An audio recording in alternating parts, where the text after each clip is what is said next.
ಎಬ್ರಿ ಪತ್ರಿಕೆ 13ನೇ ಅಧ್ಯಾಯ 14ನೇ ವಚನ. ಯಾಕಂದರೆ ಇಹದಲ್ಲಿ ಶಾಶ್ವತವಾದ ಪಟ್ಟಣವು ನಮಗಿಲ್ಲ, ಇನ್ನು ಮುಂದೆ ಆಗುವ ಪಟ್ಟಣವನ್ನು ಆರೈಸುತ್ತಾ ಇದ್ದೇವೆ. ಆಮೇಲೆ ಹಲ್ಲೆಲೂಯಾ. ಇಲ್ಲಿ ಪೌಲ ಭಕ್ತನು ಒಂದು ಮಾತು ಹೇಳ್ತಾನೆ. ಏನಂತ ಹೇಳ್ತಾನಂದ್ರೆ, ಇಹದಲ್ಲಿ ಶಾಶ್ವತವಾದ ಪಟ್ಟಣ ನಮಗಿಲ್ಲ. ಈ ಇಹಲೋಕ ಸಂಬಂಧವಾದದ್ರಲ್ಲಿ ಶಾಶ್ವತವಾದ ಪಟ್ಟಣ ನಮಗಿಲ್ಲ ಅಂತ ನಾವೇನ್ ಮಾಡ್ತಿದೀವಿ? ಈಗ ಈ ಒಂದು ಗ್ರಾಮದಲ್ಲಿ ಇದೀವಿ. ಈ ಗ್ರಾಮ ಪಟ್ಟಣದಲ್ಲಿ ಕೂಡ ಎಷ್ಟೋ ಜನ ನಿವಾಸಿಸ್ತಾರ. ಎಲ್ಲರೂ ಏನಕ್ಕಂತಾರೆ ಹೇಳು? ನಮಗಿದು ಶಾಶ್ವತವಾದದ್ದು, ನಾವ್ ಇಲ್ಲೇ ಇರ್ತೀವಿ. ನೀನ್ ಎಲ್ಲಿರ್ತೀಯಪ್ಪ ಅಂದ್ರೆ ನಾನು ಪಟ್ಟಣದಲ್ಲಿ ಇರ್ತೀನಿ, ನೀನ್ ಎಲ್ಲಿರ್ತೀನಿ ನಾನು ಗ್ರಾಮದಲ್ಲಿ ಇರ್ತೀನಿ. ಅಂದ್ರೆ ನಾವೇನಂತೀವಿ ಅಂದ್ರೆ, ನಾವೇನೋ ಇಲ್ಲಿ ಇರ್ತೀವೇನೋ, ಇಲ್ಲಿ ಶಾಶ್ವತವೇನೋ ಅಂತೇಳಿ ನಾವು ಅನ್ಕೊಂತೀವಿ. ಆದ್ರೆ ಯಾವುದು ಶಾಶ್ವತವಾದಲ್ಲ. ಪಟ್ಟಣದಲ್ಲಿ ನಾವು ನೋಡೋದಾದ್ರೆ ಎಷ್ಟೋ ಬಿಲ್ಡಿಂಗ್ ಇರ್ತಾವ, ಎಷ್ಟೋ ಭವನಗಳು ಇರ್ತಾವ, ಅವನು ಶಾಶ್ವತ ಅಲ್ಲ. ನಾವು ಪಟ್ಟಣದಲ್ಲಿ ನಾವು ನೋಡಿದಾಗ, ಸಿಟೀಸ್ ನಲ್ಲಿ ನೋಡಿದಾಗ ಎಷ್ಟೋ ಲೈಟಿಂಗ್ಸ್ ಗಳು ಅವೆಲ್ಲ ನೋಡಿದಾಗ ನಾವು ಬೆಳಿಗ್ಗೆ ಆಗೋ ಕತ್ತಾಗ ಗೊತ್ತಾಗಿಲ್ಲ. ಯಾಕಂದ್ರೆ ಅಷ್ಟು ರೀತಿಯಲ್ಲಿ ಬೆಳಗ್ತಿರ್ತದೆ, ನೈಟ್ ಎಲ್ಲ ಲೈಟಿಂಗ್ಸ್ ಇರ್ತಾವ. ಅದೆಲ್ಲ ನೋಡಿದಾಗ ಎಲ್ಲ ಶಾಶ್ವತ ಏನೋ ಅಂತ ನಾವು ಅನ್ಕೊಂತೀವಿ, ಆದ್ರೆ ಯಾವುದು ಶಾಶ್ವತ ಅಲ್ಲ. ಅದೇ ರೀತಿಯಲ್ಲಿ ಗ್ರಾಮದಲ್ಲಿ ಇರೋರಿಗೆ ಒಂದು ಆಸೆ ಇರ್ತದೆ. ಏನಿರ್ತದೆ ಹೇಳ್ರಿ? ನಾವು ಪಟ್ಟಣದಲ್ಲಿ ಹೋಗಿ ಜೀವಿಸ್ಬೇಕು, ನಾವು ಪಟ್ಟಣದಲ್ಲಿ ಹೋಗಿ ಅಲ್ಲಿ ಒಂದು ಸ್ವಾಸ್ಥ್ಯ ಮಾಡ್ಕೊಂಡು ಅಲ್ಲಿ ನಾವು ನಿವಾಸಿಸ್ಬೇಕು, ಕುಟುಂಬ ಎಲ್ಲ ಅಲ್ಲಿ ಇರಬೇಕು, ನಮ್ಮ ಮಕ್ಕಳೆಲ್ಲ ಅಲ್ಲಿ ಇರಬೇಕು, ನಮ್ಮ ಮಕ್ಕಳೆಲ್ಲ ಅಲ್ಲಿ ಉದ್ಯೋಗ ಮಾಡಬೇಕು, ಅಲ್ಲಿ ಇರಬೇಕು ಆಸೆ ಇರ್ತದೆ. ಸಿಟೀಸ್ ನಾಗ ಹೋಗಿ ಜೀವಿಸ್ಬೇಕನ್ನೋ ಆಸೆ ಭಾರಿ ಮಂದಿಗೆ ಇರ್ತದೆ. ಆದ್ರೆ ಬೈಬಲ್ ಏನಂತ ಹೇಳ್ತೀವಿ ಗೊತ್ತಾ? ನಮಗೆ ಇಲ್ಲಿ ಇಹಲೋಕದಲ್ಲಿ ಶಾಶ್ವತವಾದ ಪಟ್ಟಣ ಒಂದು ಕೂಡ ಇಲ್ಲ ಅಂತ. ಹಾಗೆ ಪ್ರಸಂಗಿ ಗ್ರಂಥದಲ್ಲಿ ಕೂಡ ಒಂದು ಮಾತು ಹೇಳ್ತಾರೆ, ಸೊಲೊಮೋನ. ನೋಡ್ರಿ, ಅದನ್ನು ಕೂಡ ನಾವು ಧ್ಯಾನ ಮಾಡೋಣ. ಪ್ರಸಂಗಿ ಗ್ರಂಥವು 1ನೇ ಅಧ್ಯಾಯ 2ನೇ ವಚನ. ಪ್ರಸಂಗಿಯು ಈಗ ಹೇಳುತ್ತಾನೆ, ವ್ಯರ್ಥವೇ ವ್ಯರ್ಥ, ವ್ಯರ್ಥವೇ ವ್ಯರ್ಥ, ಸಮಸ್ತವೂ ವ್ಯರ್ಥ. ಆಮೇಲೆ ಏನಂತ ಹೇಳ್ತಾರ? ಸಮಸ್ತವೂ ವ್ಯರ್ಥ ಅಂತ, ಎಲ್ಲವೂ ವ್ಯರ್ಥ. ಅಂದ್ರೆ ಏನು? ಈ ಮಾತಿನ ಅರ್ಥ ಏನು? ಎಲ್ಲವೂ ವ್ಯರ್ಥ ಅಂದ್ರೆ ಈಗ ಈ ಮೈಕ್ ಐತೆ, ಈ ಮೈಕ್ ಇಂದ ನಾನು ಮಾತಾಡ್ತಾ ಇದ್ದೀನಿ, ಈ ಮೈಕ್ ಉಪಯೋಗ ಐತಾ ಇಲ್ಲ? ಹೌದಾ ಇಲ್ಲ?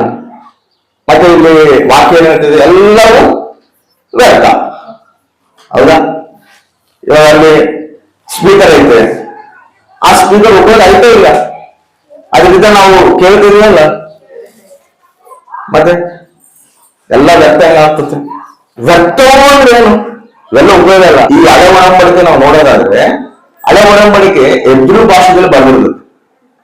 ಅಂತ ಈಗ ಎಬ್ರೂ ಭಾಷೆದಲ್ಲಿ ಈ ವ್ಯರ್ಥವಾದ ಪದಕ್ಕೆ ಏಬೇಲ್ ಅಂತ ಹೇಳಿ ಬರೆದಿರುತ್ತೆ. ಏಬೇಲ್ ಅರ್ಥ ಏನಂದ್ರೆ ತಾತ್ಕಾಲಿಕವಾದದ್ದು, ತಾತ್ಕಾಲಿಕವಾದದ್ದು.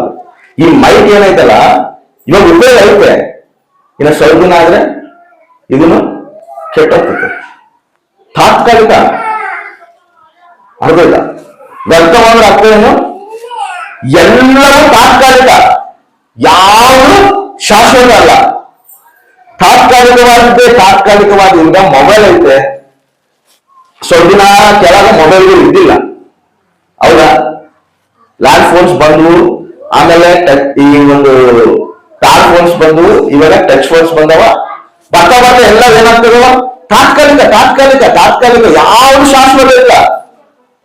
ಇವಾಗ ನಾವು ಮೊಬೈಲ್ ತಗೊಂಡಿವಿ ಅಂದ್ರು 1 ವರ್ಷ ಆದ್ಮೇಲೆ ಅದನ್ನು ಅಳಗಾಗ್ತದೆ, ಅದು ಕೂಡ ತಾತ್ಕಾಲಿಕ. ಹೌದಾ? ಇವಾಗ ಕ್ರಿಸ್ಮಸ್ ಬಂದೈತೆ, ಈ ಕ್ರಿಸ್ಮಸ್ ಬಂದಾಗ ನಾವೇನ್ ಮಾಡ್ತೀವಿ? ಎಲ್ಲರೂ ಹೊಸ ಬಟ್ಟೆ ತಗೊಂತೀವಿ, ಹೌದಾ?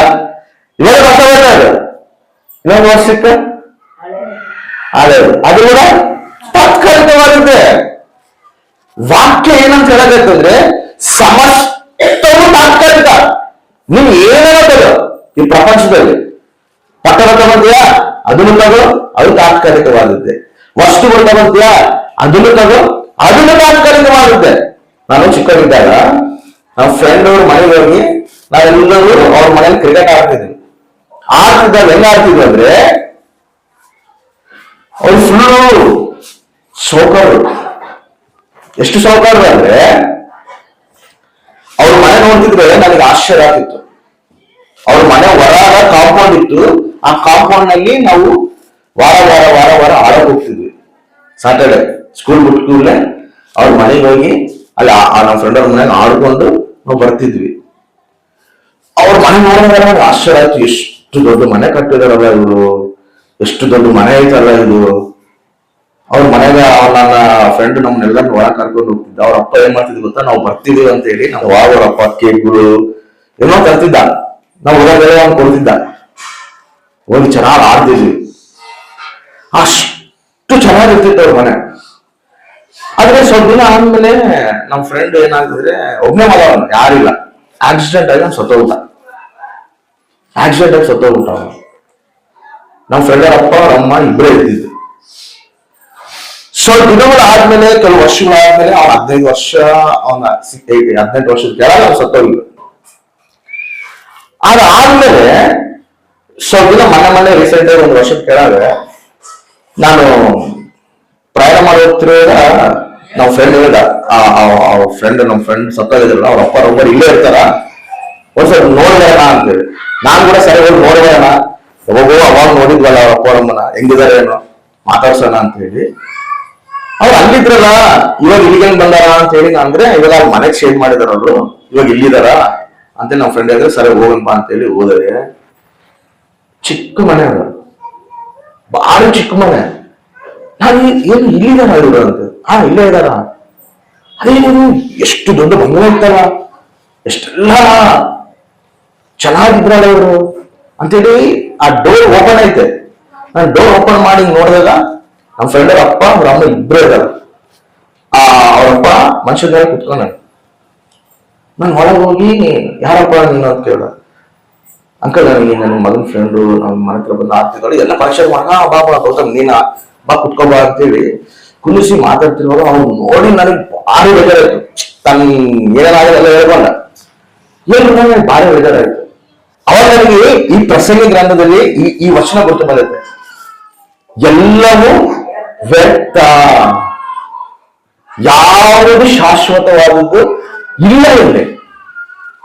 ನಾವು ಅನ್ಕೊಂತೀವಿ ಎಲ್ಲ ಶಾಶ್ವತ ಏನೋ ಇಲ್ಲಿ, ಅದ್ರ ಸಲುವಾಗಿ ಎಷ್ಟೋ ಪ್ರಯಾಸ ಪಡ್ತೀವಿ, ಅದ್ರ ಸಲುವಾಗಿ ಎಷ್ಟೋ ಓಡ್ತೀವಿ, ಏನೋ ಮಾಡಬೇಕು, ಏನೋ ಸಂಪಾದಿಸ್ಕೋಬೇಕು, ಏನೋ ಇಲ್ಲಿ ನಾವು ಕಟ್ಕೋಬೇಕು, ಏನೋ ಇಲ್ಲಿ ಶಾಶ್ವತವಾಗಿ ನಾವು ಇಟ್ಕೋಬೇಕು ಅಂತ ಮಾಡ್ತೀವಿ. ಆದ್ರೆ ಯಾವುದು ಶಾಶ್ವತ ಅಲ್ಲ, ಎಲ್ಲವೂ ತಾತ್ಕಾಲಿಕವಾದಂತ. ಆಮೇಲೆ ನೋಡ್ರಿ, ಬೈಬಲ್ ಎಷ್ಟು ವಾಸ್ತವ ನಮಗೆ ಹೇಳ್ತದೆ. ನಾವು ಭ್ರಮಣೆ ಬರ್ತೀವಿ, ಭ್ರಮಣೆ ನೋಡ್ತೀವಿ. ನಾವು ಪಡ್ತಿರೋ ಪ್ರಯಾಸ, ನಾವು ಓಡ್ತಿರೋ ಓಟ ಶಾಶ್ವತವಾದ ಸಲುವಾಗ, ತಾತ್ಕಾಲಿಕವಾದಕ್ಕ ಯಾವ್ದು ನಾವು ಪ್ರಯಾಸ ಪಡ್ತಿದೀವಿ ಒಂದ್ಸಲ ನಮ್ಮನ್ನ ನಾವು ಪರೀಕ್ಷಿಸ್ಕೋಬೇಕು. ನಮ್ಮನ್ನ ನಾವು ಪ್ರಶ್ನೆ ಮಾಡ್ಕೋಬೇಕು, ನಾವು ಯಾವ ಸಲ ಓಡ್ತಾ ಇದೀವಿ, ಯಾವುದು ಶಾಶ್ವತವಾದಲ್ಲ. ಇಲ್ಲಿ ಒಂದ್ಸಲ ಸಂತೋಷ ಬರ್ಬೋದು, ಇನ್ನೊಂದ್ಸಲ ನಮ್ಗೆ ದುಃಖ ಬರ್ಬೋದು. ಇವಾಗ ನಮಗೆ ದುಃಖ ಇರ್ಬೋದು, ನಾಳೆ ನಮಗೆ ಸಂತೋಷ ಬರ್ಬೋದು. ಅದಕ್ಕೆ ಪೌಲನು ಮಾತಾಡ್ತಾರ, ನಾನು ದುಃಖದಲ್ಲಿ ಇರೋದಕ್ಕೂ ನಾನು ಸಿದ್ಧನಾಗಿದ್ದೀನಿ, ಸಂತೋಷವಾಗಿ ಇರೋದಕ್ಕೂ ನಾನು ಸಿದ್ಧನಾಗಿ. ಆ ದುಃಖ ನನಗೆ ಗೊತ್ತಿಲ್ಲ ಅಂತ ಹೇಳ್ತಾರೆ. ನೋಡ್ರಿ ಅದನ್ನ ಫಿಲಿಪ್ಪಿ ಪತ್ರಿಕೆ 4ನೇ ಅಧ್ಯಾಯ 11ನೇ ವಚನ. ಕೊರತೆಯಲ್ಲಿದ್ದೇನೆಂದು ಸೂಚಿಸುವುದಕ್ಕೆ ನಾನು ಇದನ್ನು ಹೇಳುವುದಿಲ್ಲ, ನಾನಂತೂ ಇದ್ದ ಸ್ಥಿತಿಯಲ್ಲೇ ಸಂತುಷ್ಟನಾಗಿರುವುದನ್ನು ಕಲಿತುಕೊಂಡಿದ್ದೇನೆ. ಆಮೇಲೆ ಬಡವನಾಗಿರಲು ಬಲ್ಲನು, ಸಮೃದ್ಧಿ ಉಳ್ಳವನಾಗಿರಲು ಬಲ್ಲನು. ನಾನು ತೃಪ್ತನಾಗಿದ್ದರು, ಹಸಿದವನಾಗಿದ್ದರು, ಸಮೃದ್ಧಿ ಉಳ್ಳವನಾಗಿದ್ದರು, ಕೊರತೆ ಉಳ್ಳವನಾಗಿದ್ದರು, ಯಾವ ತರದ ಸ್ಥಿತಿಯಲ್ಲಿ ಇದ್ದವನಾದರೂ ಅದರ ಗುಟ್ಟು ನನಗೆ ತಿಳಿದಿದೆ. ಆಮೇಲೆ ಎದಕ್ಕಪ್ಪ ಮಾತು ಹೇಳ್ತಿದ್ದು ಧೈರ್ಯ ಏನಂದ್ರೆ, ಎಷ್ಟೊಂದು ಮಾತಾಡ್ತಾರ, ನನ್ನನ್ನು ಬಲಪಡಿಸುವ ಆತನಲ್ಲಿ ಇದ್ದುಕೊಂಡು ಎಲ್ಲದಕ್ಕೂ ಶಕ್ತನಾಗಿದ್ದೇನೆ. ಆಮೇಲೆ ಹಾಲೆಲೂಯಾ. ಪೌಲ್ ಏನಂತ ಗೊತ್ತಾ, ನಾನು ಬಡವನಾಗಿರೋದಕ್ಕೂ ಓಕೆ, ಐಶ್ವರ್ಯವಂತನಾಗಿರೋದಕ್ಕೂ ಓಕೆ, ನಾನು ಯಾವ ಬಡವನಾಗಿದ್ದನ್ನು ಬಾಳಿ ಬಿಡೋದಿಲ್ಲ, ಐಶ್ವರ್ಯ ಬಾಳಿ ಬಿಡೋದಿಲ್ಲ. ಎಲ್ಲ ತಾತ್ಕಾಲಿಕವಾಗುತ್ತೆ, ನನಗೆ ಶಾಶ್ವತವಾದ ಪಟ್ಟಣ ಐತೆ. ಶಾಶ್ವತವಾದ ಪಟ್ಟಣ ದೇವರು ನಮ್ಮ ಸಲುವಾಗಿ ಸಿದ್ಧಪಡಿಸ್ತಾರೆ. ಆಮೇಲೆ ಹಾಲೆಲೂಯ. ಅದಕ್ಕಾಗಿ ನಾವು ಪ್ರಯಾಸ ಪಡುವಂತರಾಗಿರೋದು. ವಸ್ತುಗಳೇ ಅಂತಲ್ಲ, ನಮ್ಮ ಜೀವಿತ ಕೂಡ ತಾತ್ಕಾಲಿಕವಾದದ್ದೇ. ಹೌದೇ? ನಮ್ಮ ಜೀವಿತ ನೀರಿನ ಮೇಲೆ ಗುಳ್ಳ ಇದ್ದಾನೆ. ಇವತ್ತು ಇರ್ತೀವೋ ನಾಳೆ ಇರೋದಿಲ್ಲ ಗೊತ್ತಿಲ್ಲ. ನಮ್ಮ ಜೀವಿತ ಕೂಡ ತಾತ್ಕಾಲಿಕವಾದದ್ದೇ. ನಾವು ಅದನ್ನು ಕೂಡ ಮಾತ್ರ ಜೀವಿಸ್ತಿರ್ತೀವಿ ನೋಡಿರ್ಬೇಕಾದ್ರೆ. ಹೌದಾ? ಈಗ ಯಾರಾದ್ರು ಸತ್ತೋಗಿರ್ತಾರೆ ಅನ್ಕೋ, ಸಾವಾಗಿರ್ತದೆ ಅನ್ಕೋ, ನಾವು ಓಡೋದು ಏನ್ಕಂತೀವಿ, ಅವನಿಗೆ ಸಾವು ನನಗೆ ಮಾಡೋದಿಲ್ಲ, ಎಲ್ಲರೂ ಇರೋದು. ಒಬ್ಬ ಅವನ ಆಕ್ಸಿಡೆಂಟ್ ಆಗಿ ಸತ್ತಾನ ಅನ್ಕೋ, ಅವನ ಆಕ್ಸಿಡೆಂಟ್ ಆಗಿ ಸತ್ತಾನ, ನಾನು ಆದ್ರೆ ಎಲ್ಲರಿಗೂ ಒಂದಿನ ಸಾವು ಖಚಿತ. ಯಾರು ಅದು ತಪ್ಸ್ಕೊಳಕ್ ಆಗೋದಿಲ್ಲ. ಹೌದಾ? ನಾವು ಭಾರಿ ಒಂದು ಭ್ರಮನೆಲ್ಲ ಜೀವಿಸ್ತೀವಿ. ಈ ಲೋಕ ನಮಗೆ ಶಾಶ್ವತವಾದದ್ದೇನು, ಈ ಲೋಕ ನಮಗೆ ಶಾಶ್ವತವಾದದ್ದೇನು ಅಂತ. ಈ ಲೋಕ ಯಾರಿಗೂ ಶಾಶ್ವತವಾದದ್ದಲ್ಲ. ಇದು ಹೆಂಗಂದ್ರೆ, ಅದಕ್ಕೆ ಕೀರ್ತನಕಾರರು ಕೂಡ ಒಂದು ಮಾತು ಹೇಳ್ತಾನೆ ನೋಡ್ರಿ. ಕೀರ್ತನೆಗಳಲ್ಲಿ 102ನೇ ಕೀರ್ತನೆ 3ನೇ ಚರಣ. ಹೊಗೆಯಂತೆ ಮಾಯವಾಗ್ತದಂತ. ಹೊಗೆಯಂತೆ ಮಾಯವಾಗ್ತದೆ ನಮ್ಮ ಜೀವನ. ಹೊಗೆ ಅಂದ್ರೆ ಏನು? ಹೊಗೆ ಹೆಂಗ ಹೋಗ್ಬಿಡುತ್ತೆ ಕಣ್ಮರೆಯಾಗಿ, ಹಂಗಂತ ನಮ್ಮ ಜೀವಿತ. ನಮಗ್ ಕೂಡ ಒಂದ್ಸಲ ಅನಿಸ್ತಿರ್ತದೆ ಗೊತ್ತಾ, ನಾವು ಇದೀವಿ, ಇವಾಗ ನಾವು ಈ ಚಿಕ್ಕ ಹುಡುಗರು ನೋಡಿದಾಗ ನಾವು ಕೂಡ ಚಿಕ್ಕ ಹುಡುಗರಿದ್ದಾಗ ಹಿಂಗೆ ಇರ್ತಿದ್ವಿ, ಹಿಂಗೆ ಆಟ ಮಾಡ್ತಿದ್ವಿ, ಹಿಂಗೆ ಜಗ ಮಾಡ್ಕೊಂತಿದ್ವಿ, ಹಿಂಗೆ ಆಡ್ತಿದ್ವಿ. ಬರ್ತಾ ಬರ್ತಾ ಬರ್ತಾ ಬರ್ತಾ ಬರ್ತಾ ಏನ್ ಅನ್ಸುತ್ತೆ ನಮಗೆ, ಅರೆ ನಮಗೆ ಇಷ್ಟು ವಯಸ್ಸು ಆಗ್ಬಿಡ್ತಾ, ನೋಡ್ತಾ ಇದ್ದಂಗೆ ನನಗೆ ಇಷ್ಟು ವಯಸ್ಸು ಆಯ್ತಾ ಅನ್ನೋ ಫೀಲಿಂಗ್ ಇರ್ತದೆ ನಮಗೆ. ಇರೋದಿಲ್ಲ 100% ಇರ್ತದೆ. ಅರೆ ನಾವು ಈಗ ಆಡ್ತಿದ್ವಲ್ಲ, ನನಗೆ ಇಷ್ಟು ವಯಸ್ಸು ಆಯ್ತಾ, ನನಗೆ ನೋಡ್ತಾ ನೋಡ್ತಾ ಇಷ್ಟು ವಯಸ್ಸು ಆಗ್ಬಿಡ್ತಾ ನನಗೆ. ಅಂದ್ರೆ ಯಾವುದು ಶಾಶ್ವತ ಅಲ್ಲ, ಆ ವಯಸ್ಸು ಶಾಶ್ವತ ಅಲ್ಲ. ಇವಾಗ ಸ್ವಲ್ಪ ದಿನ ಆದ್ರೆ ಈ ವಯಸ್ಸು ಶಾಶ್ವತ ಅಲ್ಲ, ಇನ್ನ ಸ್ವಲ್ಪ ದಿನ ಆದ್ಮೇಲೆ ಇನ್ನ ವಯಸ್ಸಾಗ್ತದೆ. ಅವಾಗ ಶುಗರ್, BP ಎಲ್ಲ ಸ್ಟಾರ್ಟ್ ಆಗ್ತವೆ. ಇವಾಗೇನು ಆರೋಗ್ಯವಾಗ್ಲಿ, ಈ ಆರೋಗ್ಯ ಶಾಶ್ವತವಾಗ್ತಲ್ಲ. ನೋಡಿ, ನಾವು ಜೀವಿಸ್ತಿರೋ ಜೀವಿತ ಯಾವುದು ಶಾಶ್ವತವಾದ, ಎಲ್ಲ ತಾತ್ಕಾಲಿಕ ತಾತ್ಕಾಲಿಕ ತಾತ್ಕಾಲಿಕ ತಾತ್ಕಾಲಿಕ. ಹೊಗೆ ಅಂತೆ ನಮ್ಮ ಜೀವಿತ ಐತಂತ ಹೇಳಿ ವಾಕ್ಯ ಹೇಳಕತ್ತೆ. ಅಂದ್ರೆ ಪ್ರಸಂಗಿ ಗ್ರಂಥದಲ್ಲಿ ಏನ್ ಹೇಳ್ತಾರಂದ್ರೆ, ಸೂರ್ಯನ ಕೆಳಗಿರುವುದೆಲ್ಲವೂ ವ್ಯರ್ಥವು, ಎಲ್ಲ ತಾತ್ಕಾಲಿಕವು. ಅಂದ್ರೆ ಬೈಬಲ್ ಏನಾಗುತ್ತೆ, ಸೂರ್ಯನ ಕೆಳಗಿರೋದೆಲ್ಲ ವ್ಯರ್ಥ ಅಂತ. ಅಂದ್ರೆ ಸೂರ್ಯನ ಮ್ಯಾಲಿರೋದು ಶಾಶ್ವತವಾದ ಏನು ಐತೆ. ಆಮೇಲೆ ಹಾಲೆಲೂಯ. ಸೂರ್ಯನ ಮ್ಯಾಲೆ ಏನೋ ಶಾಶ್ವತವಾದ ಪಟ್ಟಣ ಐತೆ. ಇಲ್ಲಿ ಇಹಲೋಕ ಪಟ್ಟಣ ಎಲ್ಲವೂ ತಾತ್ಕಾಲಿಕವಾದಂತ, ಎಲ್ಲವೂ ವ್ಯರ್ಥ ಅಂತ. ಅಂದ್ರೆ ಸೂರ್ಯನ ಮ್ಯಾಲೆ ಇರೋ ಪಟ್ಟಣ ಒಂದು ಐತಂತ, ಅದು ಶಾಶ್ವತವಾದ ಪಟ್ಟಣ ಅಂತ. ಆಮೇಲೆ ಹಾಲೆಲೂಯ. ಆ ನಿತ್ಯ ಪಟ್ಟಣನ ದೇವರು ನಂಬಿಕೊಳ್ಳಕ್ಕೆ ಆತೇ ಮಾನವನಾಗಿ ಬಂದ. ಆಮೇಲೆ ಹಾಲೆಲೂಯ. ನಾವು ನಮ್ಮ ಭವಿಷ್ಯತ್ ಸಲುವಾಗಿ ಎಷ್ಟು ಆಲೋಚನೆ ಮಾಡ್ತೀವಿ, ನಮ್ಮ ಮಕ್ಕಳ ಭವಿಷ್ಯತ್ ಸಲುವಾಗಿ ಎಷ್ಟು ಆಲೋಚನೆ ಮಾಡ್ತೀವಿ. ನಮ್ಮ ಭವಿಷ್ಯತ್ ನಾವು ಹಂಗಿರ್ಬೇಕು, ನಮ್ಮ ಮಕ್ಕಳ ಭವಿಷ್ಯತ್ ಹಂಗಿರ್ಬೇಕು, ಹಿಂಗಿರ್ಬೇಕು ಅಂತೇಳಿ ಎಲ್ಲ ನಾವು ಆಲೋಚನೆ ಮಾಡ್ತೀವಿ. ಹೌದಾ? ಆ ಭವಿಷ್ಯತ್ ಎಷ್ಟು ವರ್ಷ ಇರ್ತದೆ ಹೇಳ್ರಿ? ಅದನ್ನು ತಾತ್ಕಾಲಿಕವಾಗಿದೆ. 5 ವರ್ಷ, 10 ವರ್ಷ, 15 ವರ್ಷ, ಮಹಾ 20 ವರ್ಷ, ಇನ್ನೊಂದು 30 ವರ್ಷ ಅಷ್ಟೇ. ಅದಾದ್ಮೇಲೆ ಕೂಡ ಅದು ತಾತ್ಕಾಲಿಕ.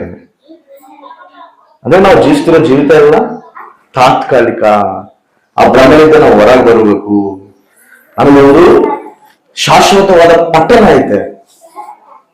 ನಾವು ಕ್ರೈಸ್ತವರು ಒಂದು ನಿರೀಕ್ಷೆ ಐತೆ ನಮಗೆ. ಆ ನಿರೀಕ್ಷೆಯಿಂದನೇ ನಾವು ನಡಿಬೇಕು. ಏನಾದ್ರು ನಿರೀಕ್ಷೆ ಅಂದ್ರೆ ನಮ್ಮ ಸಲುವಾಗಿ ಮತ್ತೆ ದೇವರು ಬರ್ತಾರ. ಆಮೇಲೆ ಹಾಗಾಗಿ ಪ್ರತಿ ಕ್ರೈಸ್ತವ ನಿರೀಕ್ಷೆ ಅದ. ಆ ನಿರೀಕ್ಷೆ ಇಟ್ಕೊಂಡು ನಾವು ಜೀವಿಸ್ಬೇಕು. ಆ ನಿರೀಕ್ಷೆನ ಮರಿಬಾರ್ದು. ನಮಗೆಲ್ಲ ಈ ಇಹಲೋಕ ನಿರೀಕ್ಷೆ ಇರ್ತದೆ. ಏನಿಲ್ಲ, ಕೆಲವೊಬ್ಬರು ಗೋಲ್ ಇರ್ತಾವ, ಒಂದು ಟಾರ್ಗೆಟ್ ಇರ್ತದೆ, ಒಂದು ಉದ್ದೇಶ ಇರ್ತದೆ. ಏನಾಗುತ್ತ, ನಾನು ಇದು ಸಾಧಿಸ್ಬೇಕು, ನಾನು ಇದು ಸಂಪಾದಿಸ್ಬೇಕು, ನಾನು ಜೀವಿತ ಪೂರ್ತಿ ಇರೋವರೆಗೂ ನಾನು ದೊಡ್ಡ ಬಂಗಾರ ಕಟ್ಟಬೇಕು, ನಾನು ಜೀವಂತವಾಗಿರೋವರೆಗೂ ನನ್ನ ಮಗಳು ಮದುವೆ ಮಾಡಿ ಆ ಮದುವೆ ಮಾಡಿ ನಾನು ಸಾಯಬೇಕು. ಅವ್ರ ಟಾರ್ಗೆಟ್ ಇರ್ತಾರ. ಅದು ಹೇಳ್ತಿರ್ತಾರಮ್ಮ ನಿನ್ ಮದುವೆಯನ್ನು ನೋಡಿ ನಾನು ಸಾಯ್ಬೇಕು, ಅಂದ್ರೆ ಸಾಯೋವರೆಗೆ ಏನಂದ್ರೆ ಮದುವೆ ನೋಡ್ಬೇಕು, ಅದನ್ನ ಟಾರ್ಗೆಟ್. ಇಲ್ಲಾಂದ್ರೆ ಒಂದು ಮನೆ ಕಟ್ಟಬೇಕು, ಅದನ್ನ ಟಾರ್ಗೆಟ್. ಅಂದ್ರೆ ಪೌಲು ಏನಂತ ಹೇಳ್ತಾರೆ ಗೊತ್ತಾ, ಈ ಇಹಲೋಕ ಸಂಬಂಧವಾದದ್ದು ನಾವು ಇಟ್ಕೊಂಡಿವಂದ್ರೆ ಅವು ದೌರ್ಭಾಗ್ಯರು ಅಂತ ಹೇಳಿ ಹೇಳ್ತಾರೆ. 1ನೇ ಕೊರಿಂಥಿ ಪತ್ರಿಕೆ 15ನೇ ಅಧ್ಯಾಯ 19ನೇ ವಚನ. ಈ ಜೀವಮಾನ ಕಾಲದ ಪೂರ್ತಿಗೆ ನಾವು ಕ್ರಿಸ್ತರಲ್ಲಿ ನಿರೀಕ್ಷಣೆ ಇಟ್ಟುಕೊಂಡಿದ್ದೇ ಹೊರತು ಮತ್ತೇನು ಇಲ್ಲದಿದ್ದರೆ ಎಲ್ಲಾ ಮನುಷ್ಯರಲ್ಲೂ ನಿರ್ಭಾಗ್ಯರೇ ಸರಿ. ಈ ಲೋಕದಲ್ಲೇ ನಾವು ನಿರೀಕ್ಷಣೆ ಇಟ್ಕೊಂಡು ಬಂದ್ರೆ ನಾವು ನಿರ್ಭಾಗ್ಯ ಅಂತ ಮಾತಾಡ್ತದೆ. ಅದೇ ಮಾಡೋದು, ಅವ್ರು ಟಾರ್ಗೆಟ್ ಇಟ್ಕೊಂಡ್ರೆ ನಮಗೆ ಜೀವಿಸ್ಬೇಕು, ನೋಡ್ಬೇಕು, ಇದು ಮಾಡ್ಬೇಕು. ನಮ್ ನಿರೀಕ್ಷಣೆ ಏನಾಗಿರ್ಬೋದು ಗೊತ್ತಾ, ಈ ಲೋಕ ಮಾತ್ರವೇ ಅಲ್ಲ, ಶಾಶ್ವತವಾದ ಲೋಕ ನಮ್ಮೊಂದು ಐತೆ. ಆಮೇಲೆ ಆ ಲೋಕದ ಮೇಲೆ ನಾವು ನಿರೀಕ್ಷಣೆ ಇಟ್ಕೊಂಡು ನಾವು ನಡೆಯುವಂತವಾಗಿರ್ಬೇಕು. ಈ ಲೋಕ ಅಲ್ಲ, ಇವೆಲ್ಲ ತಾತ್ಕಾಲಿಕವಾದದ್ದು, ಯಾವುದು ಶಾಶ್ವತವಾದಲ್ಲ. ತಾತ್ಕಾಲಿಕವಾದ ಬಗ್ಗೆ ನಾವು ಚಿಂತೆ ಮಾಡುವಂತವರಾಗಿರಬಾರದು. ಅದಕ್ಕೆ ಯಾವಾಗಲೂ ದೇವರು ಮಾತಾಡ್ತಾರೆ, ಮೊದಲು ನನ್ನ ನೀತಿಗಾಗಿ ನನ್ನ ರಾಜ್ಯಕ್ಕಾಗಿ ನಿನ್ನ ತೆಗೆದುಕೊಂಡು ಸಮಸ್ತವು ನಾನು ನಿನಗೆ ಸಮಕೂರಿಸ್ತೀನಿ.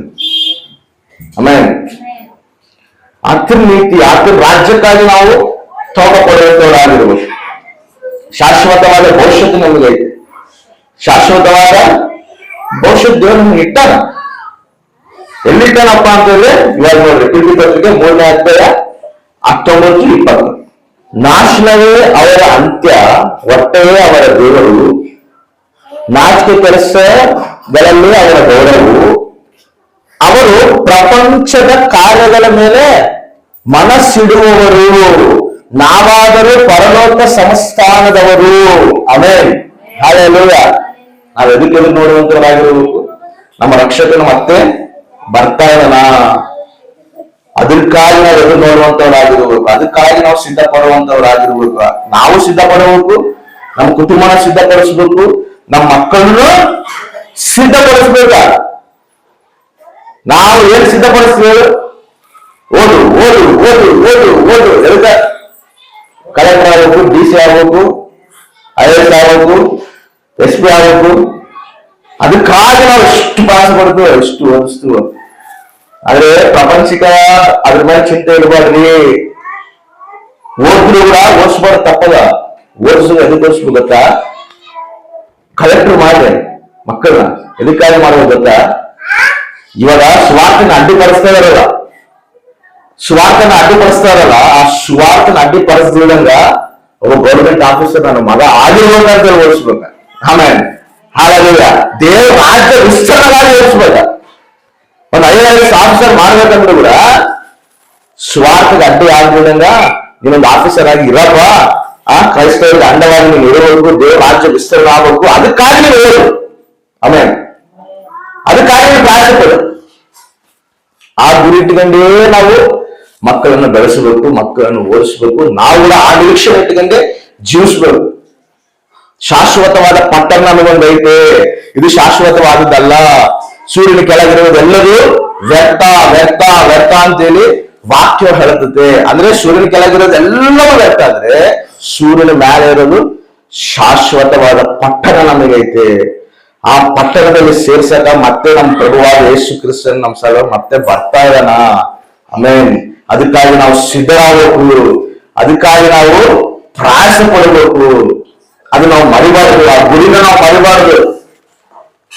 ಅದೇ ನಮ್ಮ ಕ್ರೈಸ್ತವರ ಗುರಿ, ಅದೇ ನಮ್ಮ ಗಮ್ಯ.